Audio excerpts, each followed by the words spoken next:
মানুষ যখন আমাকে গেম খেলতে দেখে তখন ভাবে আমি শুধু বিনোদনের জন্য খেলি। কেউ বলে সময় নষ্ট, কেউ বলে অবহেলা, আর কেউ কেউ নষ্ট হয়ে গেছে বলে গালি দিতেও ছাড়ে না। কিন্তু এই স্ক্রিনের আলোটার পেছনে মাঝরাতে হেডফোন কানে দিয়ে যখন আমি গেমের লবিতে বসে থাকি, তখন আমার ভেতরের একাকিত্বটা শুধু আমিই জানি। আজ তোমাদের আমার জীবনের একটা সত্যি গল্প বলবো। গেমারদের জীবনটা বাইরে থেকে যতটা রঙিন দেখায়, ভেতরটা ঠিক ততটাই অন্ধকার। শুরুটা যেখানে হয়েছিল আজ থেকে কয়েক বছর আগের কথা। জীবনটা তখন এমন ছিল না।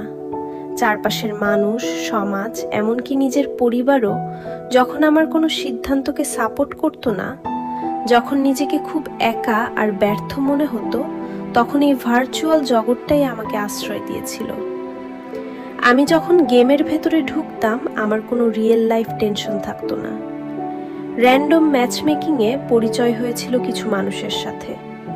প্রতিদিন রাত 11টা বাজলেই ডিসকর্ডে ডাক পড়তো, দোস্ত জলদি আয়, লবিতে ওয়েট করতেছি। দিনের সব ক্লান্তি, সব অপমান ভুলে যেতাম ওই মানুষগুলোর সাথে একটু হাসাহাসি করে। ওরা আমার আসল নাম জানতো না, আমার ফ্যামিলি ব্যাকগ্রাউন্ড জানতো না, আমি দেখতে কেমন তাও জানতো না। তাও ওরা আমাকে ভালোবাসতো শুধু আমার গেম প্লে আর আমার ব্যবহারের জন্য।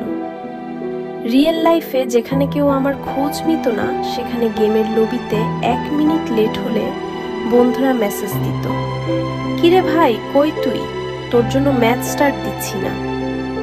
এই ছোট ছোট কথাগুলোই আমার বেঁচে থাকার অক্সিজেন হয়ে গিয়েছিল। কিন্তু ভালো সময় তো আর সারা জীবন থাকে না। আস্তে আস্তে বাস্তবতার চাপটা আমাদের সবার ঘাড়ে এসে পড়তে লাগলো। কারোর পড়াশোনা শেষ, কারোর ফ্যামিলি ক্রাইসিস, কেউ আবার জবের খোঁজে ব্যস্ত হয়ে পড়ল। যে স্কোয়াডটা নিয়ে আমরা রাত 4টা পর্যন্ত লবি কাঁপাতাম, আস্তে আস্তে সেখানে নীরবতা নেমে এলো। একদিন আমার সবচেয়ে কাছের গেমিং পার্টনারটা লবিতে এসে বলল, দোস্ত কাল থেকে আর আসতে পারবো না, বাবা জবে ঢুকে যেতে বলছে, ফোনটা রেখে দিতে হবে। আমি এসে বলেছিলাম, আরে ব্যাপার না, উইকেন্ডে খেলিস। কিন্তু আমি জানতাম একবার যে চক্কর থেকে বের হয়ে যায় সে আর সহজে ফেরে না। ধীরে ধীরে লবিটা খালি হতে লাগলো। ফ্রেন্ড লিস্টের নামগুলোর পাশে 1 দিন, 1 সপ্তাহ, 1 মাস, এভাবে লাস্ট অনলাইন কল 30 days এগো লেখা উঠতে শুরু করলো। আজকে আমি অনেক বড় হয়েছি।